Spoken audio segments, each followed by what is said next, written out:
예, 오세훈 안철수, 안철수 오세훈 야권의 서울시장 후보 단일화 여론조사 당초 오늘까지 이틀간 진행이 될 예정이었습니다만 응답률이 워낙 높아서 하루 만에 끝이 났습니다. 그래서 잠시 후 9시 30분이면 단일 후보로 결정된 그 인물을 발표하게 되는데요. 저희가 어제 약속 잡을 때만 해도 한창 여론조사가 진행 중일 거라는 가정하에 왜 당신이 야권 단일 후보가 돼야 됩니까? 이걸 묻는 인터뷰를 준비했는데 완전히 상황이 달라졌네요. 그래서 야권의 단일 후보가 된 뒤의 상황 혹은 실패했을 때 상황 두 가지를 가정해서 묻는 인터뷰가 될 것 같습니다. 물론 저는 누가 단일 후보로 결정됐는지 전혀 모릅니다. 예, 아무튼 여러분도 인터뷰 들으시면서 누구로 됐겠구나 혹은 누구로 됐으면 좋겠다 이렇게 마음속으로 한번 생각을 해보시죠. 먼저 국민의힘 오세훈 서울시장 후보부터 연결을 해보겠습니다. 오 후보님 나와 계십니까? 네, 안녕하세요. 예, 반갑습니다. 반갑습니다. 누구로 결정이 됐는지 혹시 좀 전에 들으셨어요? 전혀 전달된 바가 없습니다. 아니 알고 계시는데 말씀을 하기가 좀 곤란하신 겁니까? 아니면 정말로 하나도 모르시는 겁니까? 정말로 모릅니다. 정말 모르시는 거죠. 저희도 뭐 취재를 백방으로 해보는데 전혀 모르겠더라고요. 네, 이거 밖으로 알려지면 약속 위반으로 여론조사 업체가 제재를 받게 됩니다. 아, 그렇습니까? 네, 그래서 아마 더 보안에 신경을 썼을 겁니다. 그, 이 느낌이라는 것을 이제 당사자들은 느낄 수 있는데 느낌은 어떠세요? 글쎄요, 뭐 기대감을 가지고 있고요. 아침에 기대감이 좀 더 강해지는 느낌이 드는데 아, 마음은 이상하게 차분하고 담담하네요. 제가 인터뷰를 여러 번 이 선거 과정에서 나눴는데 오늘 목소리가 제일 힘이 없으신데요? 네. 근데 자신감은 오히려 더 좀 붙고 있는 상황이란 말씀이십니까? 네. 기대감이라고 표현하는 게 정확할 것 같습니다. 기대감. 예, 알겠습니다. 제가 뭐 전혀 결과를 모르는 상황에서 질문 드릴 수밖에 없기 때문에 단일 후보가 되는 경우, 안 되는 경우 두 가지를 다 가정하고 질문을 드린다는 점 좀 양해해 주시고요. 예. 우선 안 좋은 경우부터, 패배한 경우부터 무조건 예. 승복하겠다 약속은 하셨고 그럼요. 선대위원장도 맡으실 겁니까? 예, 상대방 캠프에서 원한다면 그건 뭐 서로 간에 선대위원장을 맡기로 상호 간에 약속이 된 상황입니다. 선대위원장도. 네. 누가 이기고 지든 간에 두 후보가 연립시정 꾸리겠다 이 얘기는 잠깐 나왔었는데 요게 유효한 건가요, 여전히? 그럼요. 어. 세 번을 지금 만나 뵀는데요. 예. 배석자 없이 단독으로 뵀는데 세 번 다 그 부분에 대해서는 제3, 제4 확인했습니다. 제3, 제4. 그러면 상대 후보가 뭐 시청에 근무하러 들어가는 건 아닐 테고 구체적으로 어떤 식으로 연립시정이 가능한가요? 그건 좀 양해 좀 해주시고요. 단일화 이후에 내용을 공개하기로 서로 간에 약속을 했기 때문에 예. 미리 말씀드리기는 좀 곤란합니다. 그렇습니까? 그 선대위원장 맡고 선거운동을 전폭적으로 서로 지지하겠다 약속은 하셨는데 사실은 안철수 후보와 김종인 위원장 간의 이 감정 싸움 같은 게 좀 있었어요. 서로 상처를 네. 받으셨을 텐데 괜찮을까요, 화학적으로?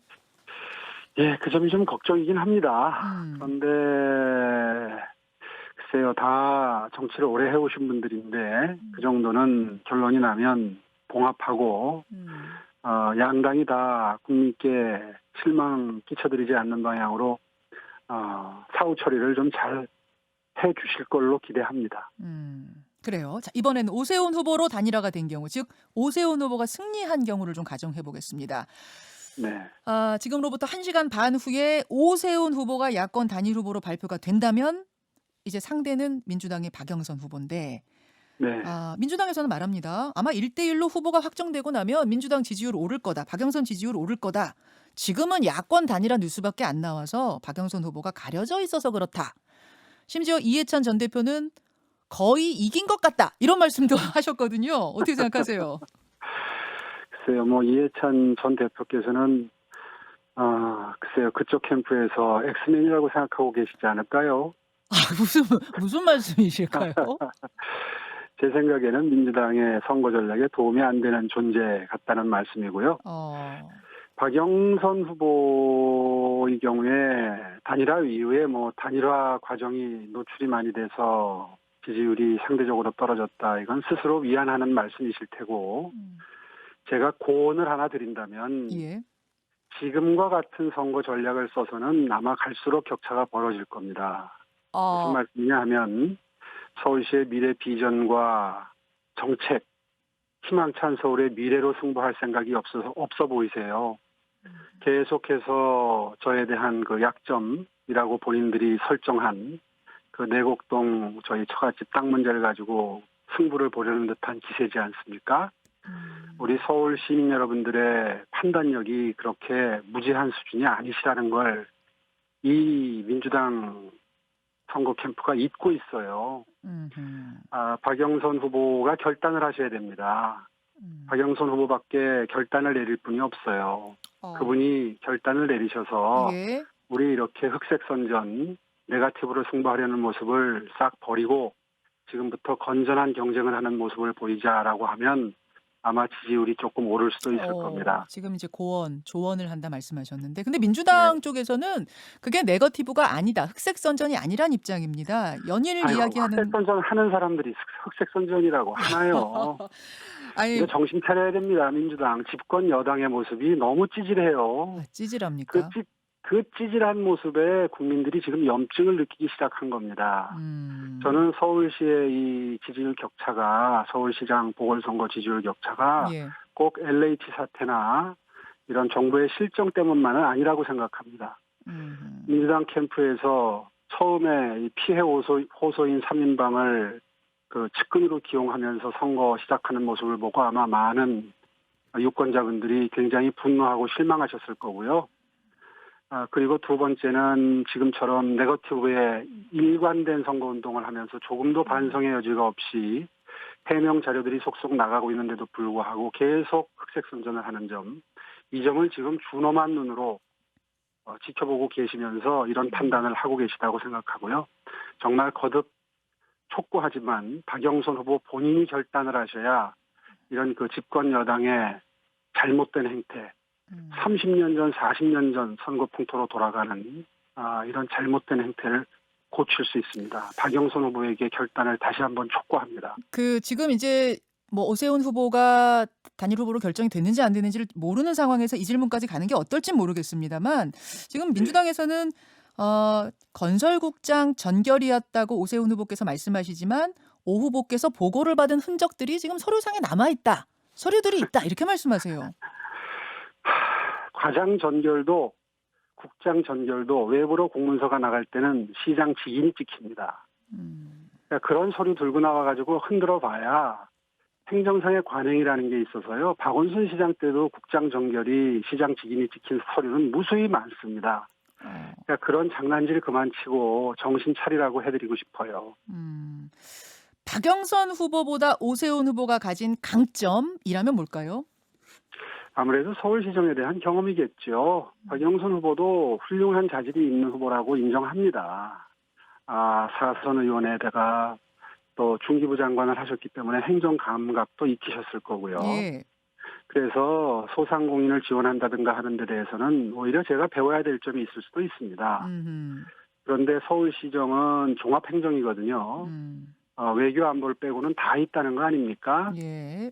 예, 그 건설행정만 있는 게 아니라 복지행정도 있고 또 문화행정도 있고 교통행정도 있습니다. 아무래도 그런 부분에 대해서는 경험이 없으시기 때문에 조금 빈약하실 수밖에 없죠. 그런 부분들, 행정에 대한 경험, 당장 서울시의 일들을 처리할 수 있는 후보다라는 점을 계속 강조하고 계세요. 어제 오 후보께서 단일화가 되면은 바로 윤석열, 김동연, 홍정우, 금태섭 이런 유능하고 정의로우며 합리적인 중도 우파 인사들을 삼고 처리하겠다, 이런 말씀하셨는데, 이분들하고 다 이야기는 되셨어요? 직간접적으로 소통은 다 하고 있습니다. 어떤 분은 직접 통화를 했고 또 어떤 분은 간접적으로 소통 창구가 마련되어 있다는 말씀은 이미 드린 바가 있습니다. 예. 그분들이 동의를 하시지 않은 상태에서 100% 동의를 하시지 않은 상태에서 이름을 거명해서 대단히 결례되는 측면도 있는데요. 저의 희망사항입니다. 그분들이 정말 이번에 이 야권이 서울시장을 탈환해 와서 내년 대선 그 후보를 확보할 수 있도록 도와주셨으면 좋겠다 하는 강한 희망을 가지고 있고요. 네. 그분들께 간곡히 호소드리겠습니다. 예, 예. 이분들 중에 오케이 하신 분도 있고 아직 답을 안 주신 분도 계십니까? 그렇습니다. 아하. 금태섭 의원 같은 경우에 민주당 출신이고 김동연 전 부총리도 뭐 문재인 정부에서 공직자를 하셨던 분이라 이게 이 답이 쉽지 않을 것 같긴 한데 그분들이 아직 답을 안 주신 건가요? 네, 뭐 한 분 한 분 설명드리기는 어려운 단계고요.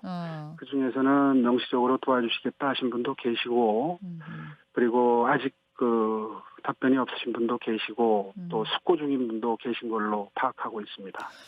5분이 근데 오늘 기운이 너무 없으세요. 목소리에 힘이 없어요? 예. 목소리 힘이 너무 없으셔서 네, 지금 우리 청취자들 예. 네, 솔직히 말해서 어젯밤에 밤잠을 좀 설쳤습니다. 그러셨군요. 생각이 아주 복잡해서요. 이번에 제가 단일화 후보로 승리하면 승리하는 대로 또 패배하면 패배하는 대로 만감이 교차해서 사실은 좀 숙면을 취하지 못한 측면이 있긴 합니다. 그렇군요. 목소리만 듣고 어떻게 금방 아시네요. 목소리가 워낙 지금 힘이 없으셔서 지금 청취자들은 이분이 단일 후보가 되셨기 때문에 지금 오히려 이제 겸손한 이런 목소리를 유지하시는 거다 하는 분이 계시는가 하면 이분이 결국 떨어지셨기 때문에 지금 힘이 없으신 거 아니냐 이런 청취자 반응이 좀 다양한데 결과는 모르신다고 합니다. 모르신다고 하고. 정말 모릅니다. 예, 이제 단일 후보가 되게 되면 사실은 안철수 후보 쪽에서 계속 이야기하는 건 뭐냐면 선거 날까지 보름 동안 내내 사퇴 압력, 사퇴 공세에 시달릴 거다 이런 이야기 하는데요. 뭐라고 답하시겠습니까? 제가 주변을 얼마나 단정하게 절제 있게 관리해왔다 하는 것은 아마 이번 선거전을 통해서 마무리되면 확인하실 수 있을 겁니다. 오죽 파헤칠 게 없고 공격할 게 없으면 10년 전에 써먹었던 걸 그대로 들고 나와서 지금까지 이렇게 거기에 매몰돼 있겠습니까? 저는 민주당의 이런 모습을 보면 제가 참 깨끗하게 절제 있게 살아왔구나라고 하는 자부심을 느낍니다. 알겠습니다. 오늘 발표 나기 1시간 30분 전 인터뷰 일단은 여기까지 하고 결과를 기다리도록 하죠. 오세훈 후보님 고맙습니다. 네, 감사합니다. 국민의힘 오세훈 서울시장 후보였습니다. 김현정의 뉴스쇼는 청취자 여러분의 참여로 이루어집니다. 트위터, 페이스북, 레인보우 게시판, 그리고 단문 50원, 장문 100원의 유료 문자 샵 1212, 우물정 1212 통해 참여하실 수 있습니다. 김현정의 뉴스쇼, 여러분과 함께 만듭니다.